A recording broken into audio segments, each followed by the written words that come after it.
Who the hell can wait till morning?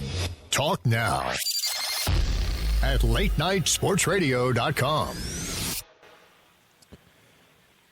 Millionaires are being made all season long at DraftKings.com, America's favorite one-week fantasy football site. One-week fantasy means no season-long commitments. Play whenever you want. Got a player who's hurt? No problem. Injuries won't derail your shot at victory because it's like a new season every week. So you're never stuck with the same players. Pick your team in minutes, and you could be on your way to winning huge cash. This season, one listener turned $10 into $5,000, another turned $2 into $10,000, and a new millionaire has been crowned nearly every week this season at DraftKings.com. You could be next. Imagine winning $1 million in one day just playing fantasy football at DraftKings. Head to DraftKings.com now and use promo code Spreaker to play free in the $10 million Fantasy Football World Championships. DraftKings.com. Bigger events, bigger winnings, bigger millionaires. Enter Spreaker now at DraftKings.com. DraftKings.com. That's DraftKings.com. 1, 2. Check me out right here, yo. Yo, the sun don't shine forever, but as long as it's here, then we might as well shine. Thank you for joining me for another edition of the Bob Sullivan Show here on LateNightSportsRadio.com. Tonight, first hour, I will be joined by Alex Smith, AXSmithSports.com, and KellyInVegas.com. Alex, how you doing tonight?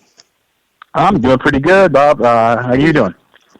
I'm doing pretty well. A little rough night last night, but completely and 100% coherent tonight. And Creighton beat Nebraska in basketball, so I'm pretty happy here in Omaha. The only rivalry that exists here in Nebraska, so the cities of Omaha and Lincoln kind of shut down for tonight, and then get back and go in tomorrow. Yeah, everybody get back to getting mad over the new hiring for the Huskers. I'm sure Mike Riley coming to town. I'm not. See, I don't know what to say. I live in Omaha. I've been a Creighton fan my entire life. I root for Nebraska until the one time they play Creighton every year. I get a little fresh crap for that because you're not supposed to root for Nebraska football if you're a Creighton basketball fan, but Creighton doesn't have a football team, and I'm not taking another team from another state, so shoot me for that. But the Mike Riley hire, it's weird. It just came out of left field. Yeah, I mean, it was kind of like the Callahan hire. Where it was just, huh? Where did this come from all of a sudden? It should be interesting, though, going with a veteran coach, though, after a failed NFL coach, a failed, quote-unquote, failed D coordinator, first-time head coach. What do you think as far as that hire? What is your perspective from another Big Ten city? Well, I mean, at first, I just assumed that Nebraska would kind of go for a bigger name hire. But when you look down to it, I think the biggest part of picking up a guy like Riley is that he has such a different demeanor than Bo Pelini. He's he keeps his calm, he keeps his composure, and I think that's the biggest thing that the school was looking for. And if you look at Mike Riley coming from Oregon State, he's had to deal with more adversity there than he probably will with Nebraska. I mean, it's hard for him to recruit over University of Oregon with all the 200 uniforms that the guys can wear and all the $1 million that Nike throws into their program. So he's doing well. He's had a couple winning seasons at Oregon State. So I think now with him going to a program that's not afraid to spend some money and can recruit pretty well, he might actually turn things around in Lincoln. So do you think he's kind of a bridge guy that they're going to bring in a hot shot? No, maybe not a hot shot, but a coach in waiting, a guy to groom. Bigger name. Yeah, I've heard stories about they possibly using as a bridge to promote a couple of guys from within, but I don't know. I think he might actually end up that might be their plan as of now, but I think he could prove his weight and maybe end up being the guy they need. Like I said, he's a decent recruiter considering, like you said, what he had to deal with Oregon State. He brought in some pretty talented guys. So I think, give him 2-3 years, he might end up being the guy that could really pull off something big there. Watching the Big Ten title game, Ohio State blowing the doors off of Wisconsin, is it safe to say that Ohio State would have beaten Nebraska, 59 to -24? Yeah, pretty much. Ohio State they found a higher level last night against Wisconsin. I didn't bet on the game. I only watched part of it. I was watching some of the other contests, but I really thought that Wisconsin was going to give them a run for their money, especially when you look at how teams the previous weeks before had been running all over them. Minnesota gained 200 yards against the run D for Ohio State. Indiana ran for 281 yards, and even Michigan ran for over 100. So I'm thinking, well, Melvin Gordon, this guy's been going nuts for the last month and a half. He might put up 500 yards on his own, but they were ready for him. They shut him down. They only allowed 71 yards on the ground, and that helped a lot with him pulling out the win. And Cardale Jones looked outstanding.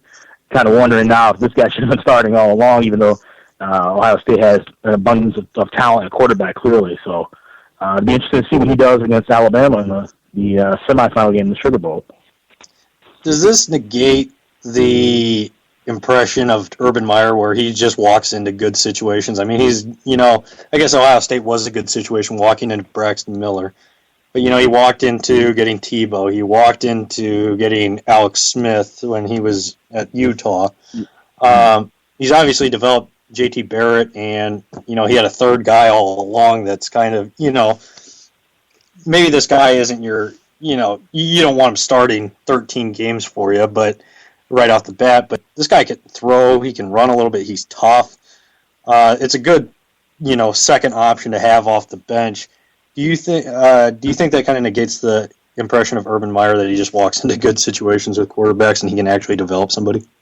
Yeah, I do, because you take any coach and, like you said, they could walk into these situations and have these great quarterbacks, but at the end of the day, you still have to execute a game plan and call the right plays for these guys. So, sure, Urban Meyer has been fortunate to adapt and grab some top talent, but he knows how to work with them. He knows how to get the best out of them. And as far as with Cardale Jones, a lot of people might not know that he was actually ahead of Barrett on the spring roster, the spring depth chart. So this guy, the young guy coming in, he had the talent to possibly be a starter. When you look early in the year, Braxton Miller was, banged up from the very beginning, so Barrett looked like he was going to be a starter. Miller came back and they bounced around. So, there's really nothing to be worried about with Cardale Jones, and the fact that there's only one full game of tape for Alabama to really watch off of him. He's still a bit of a question mark as far as really trying to figure him out because he's such a dual threat. I mean, he's massive. He's pretty much a lot of people trying to compare him to Tebow. I think he's a little bit more like Cam Newton size-wise. But he's got a killer arm, and he can really take off and lay the wood, and he runs like a running back. So he gives them a really good option. Now, the thing is, if he goes down, they might be toast. I don't know who's behind him, to be honest. So there might be a wide receiver.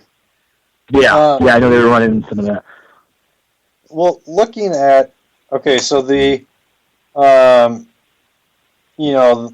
the Final Four comes out. You got Alabama, Ohio State, Florida State versus Oregon. Mm-hmm. If TCU is Texas or Oklahoma and they win 55-3 in the last game of the season, do they drop 3 spots? Probably not. Not. Now, do I think they deserve to drop 3 spots? That's a different thing. But no, if they had the big name like Texas, Oklahoma, they would not drop those spots. That's why I don't like this committee thing. Everybody bitched and moaned about the computers, but there's one thing computers do not do is play politics. Computers, just look at the facts in front of them. I'm not saying, it basically came down to the committee was a bunch of sissies and cowards and they didn't want a controversy between Baylor and TCU, so they're like, okay, we're going to leave both of these teams out because they don't have a big.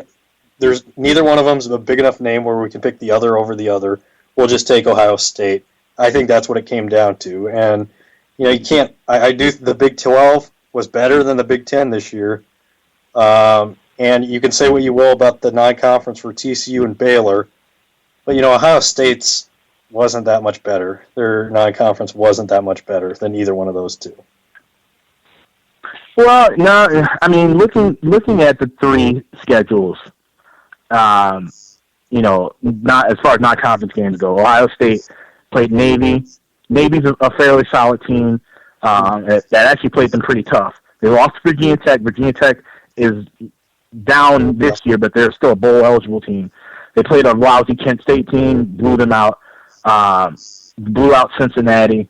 And so, that's better than, say, you look at Baylor playing SMU, who was easily the worst team in Division I, playing 1AA Northwestern State, who's horrendous.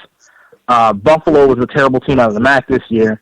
And then you go to TCU, they also played SMU. Their biggest non-conference win was against Minnesota at home, and that was a Minnesota team that was hurt in all facets of the game. They had a quarterback who was deep down. They had no linemen healthy. So the thing is, okay, well, if you flip those around, they play those teams later, but they still won or lost. We'll never know that. But my reasoning for not having TCU in the Final Four is simple. They lost to Baylor. They lost the head-to-head. So that right there I don't think they should have been third last week. They should have been fourth or fifth, no higher than fourth. And sure, you could say, margin of victory, obviously it made a difference at some point, but not when it counted toward the end. I think the only reason they even got to where they were 3 and 4 and kept being ahead of Baylor week after week was because of that. You look at back in October 25th, the 82-27 win against Texas Tech. So other than that, if they played Texas Tech and beat them 35-15, 16, then we wouldn't even be talking about TCU. We'd be talking about Baylor and Ohio State. And then so you look down to Baylor. Baylor pulls off a close win against TCU. Next week, they go to Virginia Tech and lose. West Virginia and lose. Yeah. So, it's like you said, you can toss different numbers and different facts all day long, but I think what really hurt TCU and Baylor, not just their name, but the fact that the Big 12 doesn't have a conference title. Everybody else has a conference title. It's shaping up to where every conference is going to be split into two divisions and have a conference title. So, whether it means adding some weaker teams like SMU or Rice, or trying to find some stronger teams from a smaller conference like BYU or Boise State, or I even lobbied for Northern Illinois, on Twitter earlier as a possibility. But something to where you have to bounce out and be like the rest of these Power 5 conferences.